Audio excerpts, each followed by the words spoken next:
Thanks for joining us today for Talking Travel with Wendy. I am here with Tim from My German Table. He is a food blogger who is from my neck of the woods in Germany, from Schwabia, and I'm so glad to have him here today as a food expert. Thanks for joining me, Tim. Yes, thanks for having me. I'm happy that I get to introduce my blog a bit, talk about a little bit with you. So I'm looking forward to it. mygermantable.com, right? So Tim, tell us where you are from. I am from southern Germany. I went to school and grew up in Rottweil. It's a small town around 25,000 people. It's between Stuttgart, which is in the center of Swabia, southern Germany, and the Lake Constance. So it's pretty close to the Swiss and French border, southwest of Germany. It's a beautiful area itself. It's close to the Swabian Alp. It's close to the Black Forest, but it's neither in the Black Forest nor on the Swabian Alp. It's somewhere in between. I love Rottweil. You have the best Fasching festival parade in all Yes. of fun. The costumes are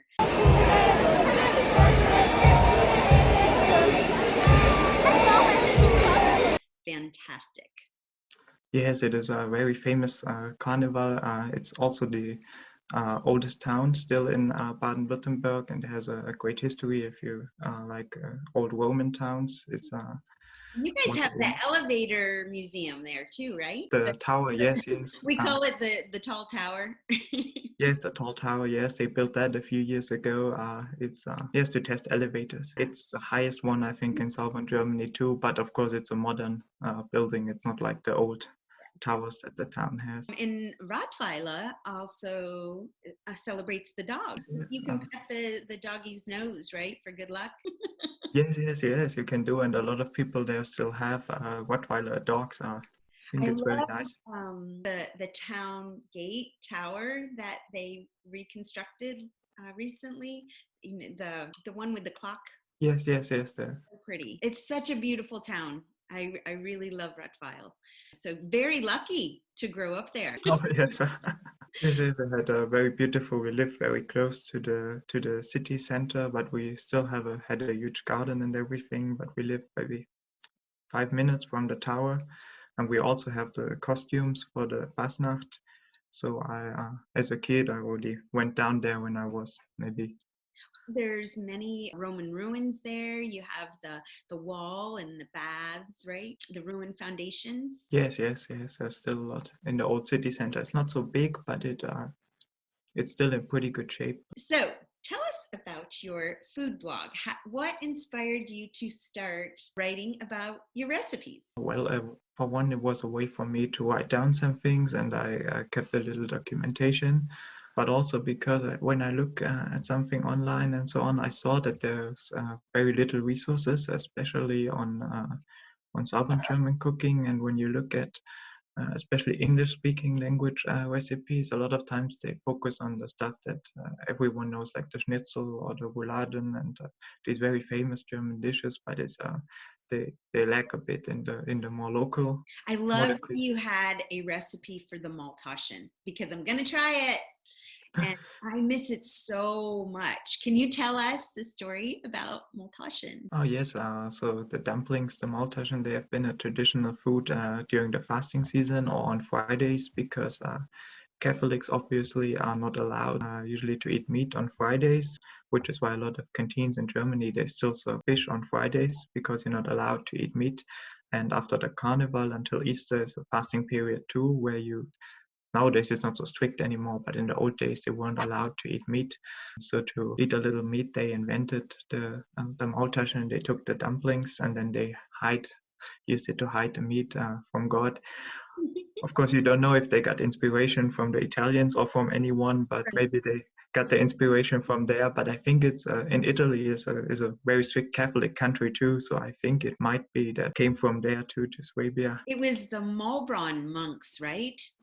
That were the sneaky ones, and that was a pretty big monastery in Maulbronn.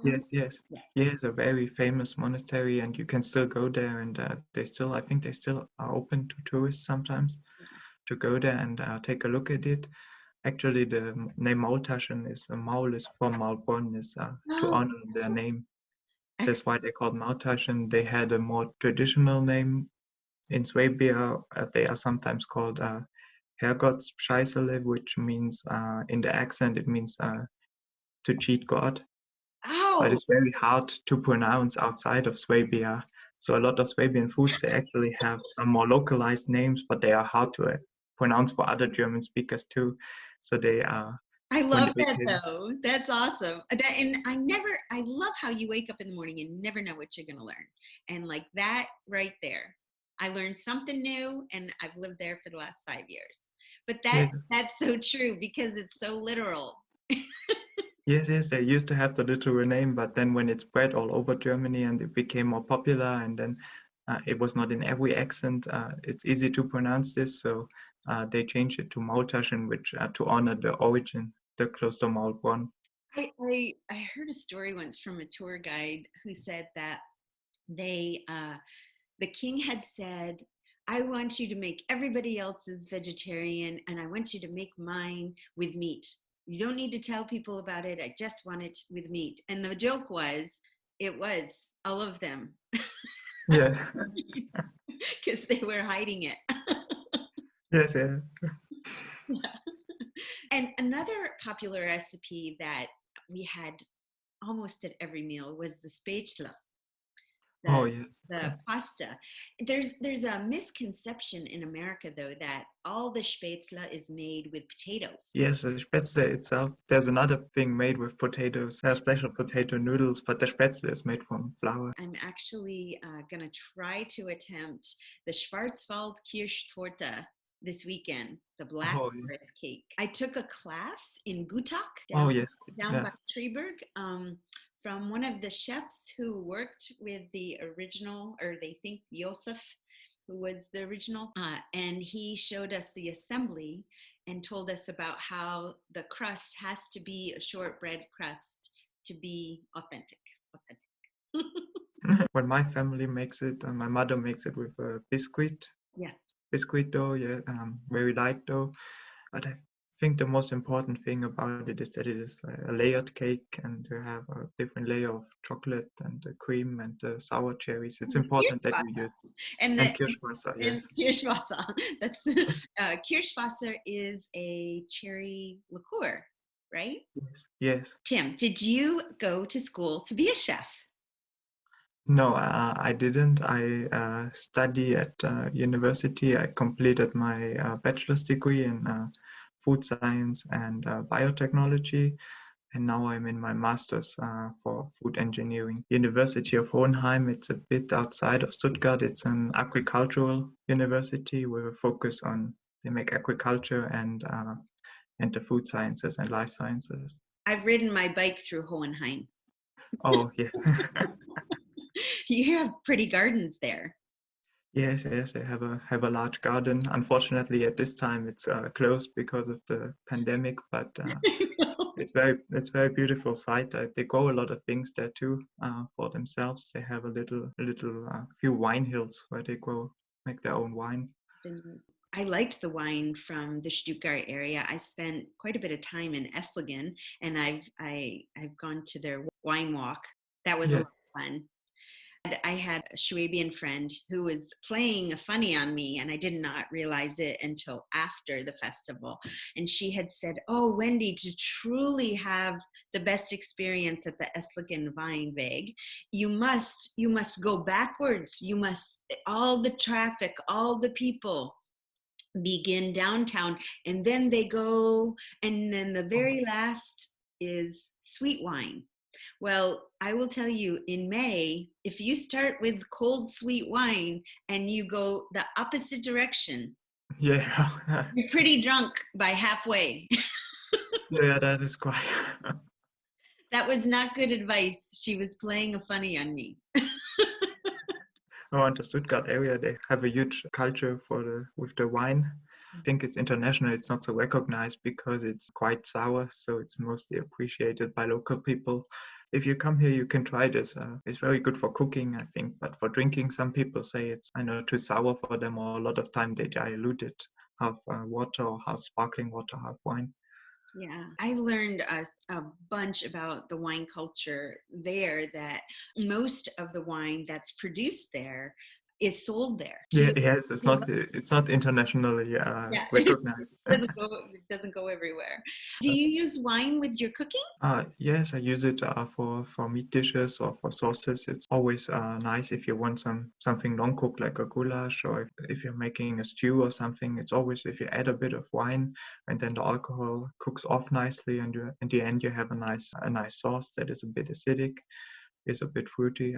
Where do you get your inspiration for picking a recipe or choosing this recipe is what I'm going to highlight this week on the blog? Most of the stuff is stuff that I've been known for longer times because I grew up with it or I live with it. But oftentimes the idea to post a recipe comes from when I see something at the market, or when I see.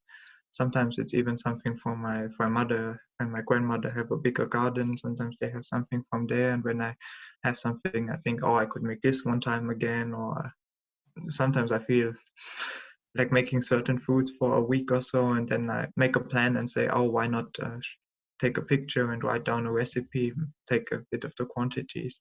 So it's mostly inspirational, and what I come up with. It's I don't go and write a plan for 6 weeks or so and say this and this and this and this. It's more something that pops up in my mind, and then I think that would be a good idea for the blog. Oh, that's wonderful. And I have to say, I appreciate very much that you put American measurements on there as well. I did learn to use a scale and grams while we lived in Europe, but I really appreciate that I am able to share and say, take a look at Tim's website. He has it in American measurements. And also that you include the equivalent of where we can find maybe an ingredient that might be readily available in Germany, but harder. How did you learn to know what the equivalent was in America? And part of because I lived there as an exchange student for 1 year when I was there after 10th grade, and I lived with a host family. And then sometimes from looking up, when I looked up English-speaking recipes, I often saw with the cup measurements and so on. And my host mother one time even she had gifted me like these measuring cups, so I had them anyways. Oh, that's Um, awesome. so I could use them. Usually I don't, if I make like I really like them for measuring, because if I do like a German recipe anyways, I usually if I know the stuff, I don't measure it. I estimate it roughly how much I use, and I usually for cooking I don't use a gram scale. But then if I use like a cup or so, I think it's a very simple way. If you have a soup or something, how many carrots go in there, you can say around 1 cup and so on. If it says like in Germany 150 gram, I don't know how much that is, but I can judge it roughly how much I like in there, maybe 2 handfuls, maybe three Oh, handfuls. that's wonderful. Yeah. I've been behind a couple German cooks where they just toss with their hands, and I'm like, wait a minute, how much was that? Did you cook? Did you prepare dishes for your host family? At that time, not so much. So sometimes we cooked and we tried some things. For example, my parents one time they sent Kirschwasser, and then we tried to make a Black Forest cake there. And I think we made liver cheese in the Oh, no in way. the oven one time. Uh, and my parents my mother, she visited at the end of my stay, and then I think we made a Maultaschen one time together Excellent. together too. Tell my listeners what else they might be able to find on your website. So my website is one part is recipes, which is I post about one time a week. I try to put up a new recipe, and then I have some other articles. That's mostly stuff that comes to my mind. Sometimes it's something about history of a certain food or history of something.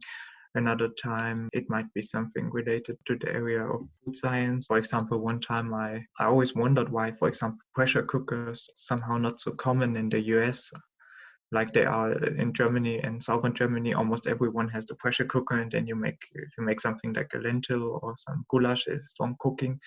I looked up some on it, and then I found out that, for example, the meat in there is more tender, and the reason why it cooks quicker and so on. So I included posts like this too, and sometimes it's also about ingredients or other things that come to my mind. Yeah, that's awesome. What is your favorite dish to prepare for others? My favorite dish, and it's probably because it's a favorite dish in my family too, is the Krautkrapfen, which is a thin layer, is a noodle dough, and you take sauerkraut and then you roll it like you would with a cinnamon roll, and then you can cut it into individual pieces. It's fried, and then it's a bit. Then you cover the pot, add some broth or water, and steam it. And it's a very simple pasta, but it's very good. It's very savory. Do you have that Usually, on the website? yes, I have it on the website. You're gonna have to try it. You're gonna have to try it. It's actually not that common. It's from southern Swabia. Nowadays they don't know it anymore because it hasn't spread that far, and you don't usually see it in restaurants because if you make it for many people, it's quite labor intensive to prepare because you would need to roll it every time You and know what then I'm thinking of, Tim, is the Strumpfnudeln. That's what I'm thinking of. Or the oh, the Strumpfnudeln. soup noodle. Yeah, Yes, that's what I'm thinking of. that's another dish. It's a bit similar in flavor, but it's different. Well, yeah, and in Baden-Württemberg, Schwabia area, people might not know. There are parts which are very close to France, so sometimes they even say that food of the Alsace region is French people say it's like German food because they also have a lot of dishes with sauerkraut and a lot of these tarts and a lot of dishes that are from southwestern France and south is an area that is very similar to German. If you we go there sometimes with my judo club, we go there for competitions to southwestern France and to train with them. Nowadays, it's not so good anymore because we don't talk French so well and they don't talk German so well. But if you meet the older people there, they all bilingual. They all have German and French as a mother language. So if we go there and there's some older people, they always like to talk to us because it's an area that's very close between France and Germany. It's a very nice friendship, I think, nowadays. So, Tim, what's going on with the COVID right now? Where's Germany? Where's Schwabia at this point? Oh, it's still in lockdown. It's getting better. The last few weeks have been getting better, but myself, I haven't been affected or my family or anyone. But obviously nowadays, now we have to wear masks. But overall, I think the situation in Germany is much better than it is, for example, in France or Italy. Yeah. It's slowly getting better, but of course, it's not back to normal yet. Well, thank you so much for joining me here today. This has been such a blast. Thank you for having your website. It has made me feel a little less homesick, and just keep doing it. I love it. Keep it up. Yes, I'm very glad about every reader, and if someone finds a recipe he or she likes and likes to try, or sometimes people also they write me they found something they knew from I don't know their grandparents who and then they emigrated to America and then they knew oh their grandmother made maybe goulash or something like that or Spaetzle and then they discover a recipe. I mean that's great.